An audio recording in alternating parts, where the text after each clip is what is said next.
Hello, hello. Good morning everyone. Good morning. Wow!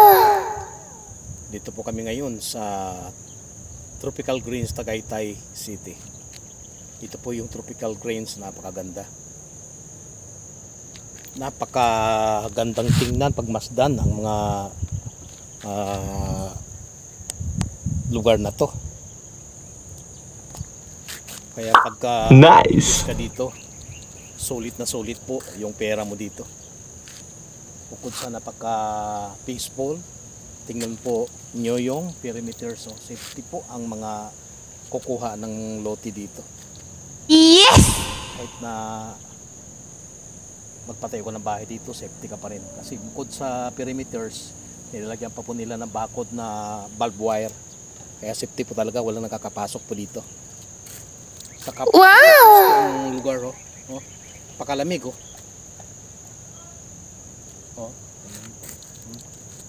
Dito sa frontage na ito, may bahay na po.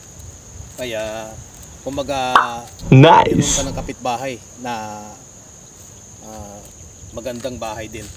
Ayun, maganda pa eh. Maganda mga kaibigan, mga kapamilya. Ayan, oh. Yun, ikot po tayo. Ayan, ganun kaganda ang perimeters.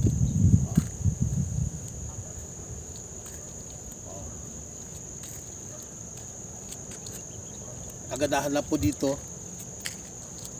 bukod sa peaceful ang lugar na ito, may gwardiya na po. Yan po, guard house po yan eh. Oh. Meron po tayo gwardiya. 24 hours, nagro-robing po sila dito sa lugar na ito. Ang kagandahan lang po dito sa lugar na ito, isa pa, yung tinatawag na rolling terrain. Ito po kasi ay pababa, paakyat, pababa. Kaya sulit na sulit. Pwede ka mag-bike, pwede ka mag-jogging. At ang kagandahan pa po, kung gusto mo mag-invest ng kondo, may kondo po tayo dito sa loob ng subdivision na ito. Ang kukuha ng kondo, ang kagandahan po dito ay pwede ka mag-jogging, mag-driving, biking. Yun ang kagandahan. Then, kung gusto mo makita yung buong Metro Manila,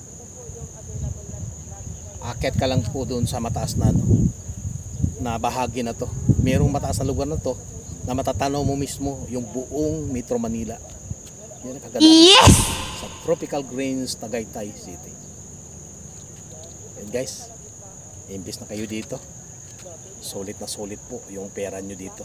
Hindi masasayang. Ang ganda po dito ng value dahil talagang dinadayo po ito ng mga taga-ibang bansa, lalo na mga Amerikano. Ayan.